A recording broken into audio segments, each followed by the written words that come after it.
Christophe Chenevard et Virginie Chenevard, on est éleveurs de volailles GRTA sur la commune de Jussy. À la base, on avait déjà une exploitation de céréales, une entreprise de travaux agricoles. Et ça fait 1 année et demie qu'on a démarré la production de volailles. C'est un projet qui nous tenait quand même bien à cœur parce qu'il n'y avait pratiquement pas de volailles GRTA sur Genève. Et là, on arrivait à faire des volailles 100% GRTA, nourries essentiellement de céréales GRTA, pour la plupart cultivées sur l'exploitation. Et puis abattues à Genève, vendues à Genève. Ça fait vraiment des volailles 100% genevoises. Nous, on est parti sur une race fermière qui est d'origine de Bourgogne à la base. Et c'est une race qu'on appelle une croissance lente. Et c'est pour ça qu'on a je trouve une meilleure chair de volaille. On fait des petits coquelets pour le grill qui en 30 jours sont prêts et après le reste des volailles est engraissé 60 jours, c'est-à-dire 2 mois d'engraissement. Et à la fin on a des volailles d'environ 2,5 kg. Sur l'exploitation là on élève mâles et femelles, les deux quoi. Alors après c'est vrai qu'on a des petites différences de poids mais ça ne nous dérange pas plus que ça, quoi. Chaque poulailler fait 450 mètres carrés à l'intérieur, on a 250 mètres carrés de jardin d'hiver. Et puis chaque poulailler a entre 6 et 7 000 mètres de parc enherbé. Alors là, on a une volaille qui a 52 jours. 52 jours. Ok. Et c'est un mâle par hasard? C'est un mâle, on voit à la forme de la crête. Les femelles, elles ont la crête beaucoup plus basse et puis beaucoup plus claire. Voilà, la plus grosse particularité, c'est que c'est vraiment des bêtes on va dire, c'est peureux comme bête. Il faut vraiment faire très attention quand on rentre dans le bâtiment.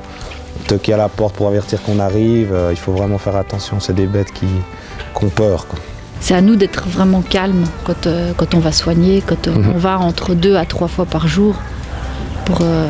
Même si c'est tout automatisé, on doit quand même aller vérifier que tout fonctionne, quoi, que tout le monde va bien, que l'humidité est bonne, que la température est bonne.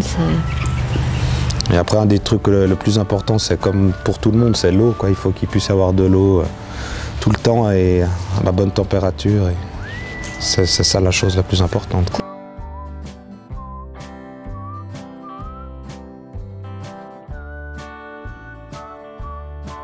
Quand on a fini la dernière série, on vide le fumier qu'on peut répandre dans nos parcelles.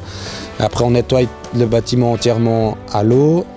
On désinfecte une fois le bâtiment, puis on a un vide sanitaire de 10 jours avant de prendre les prochaines séries de poussins.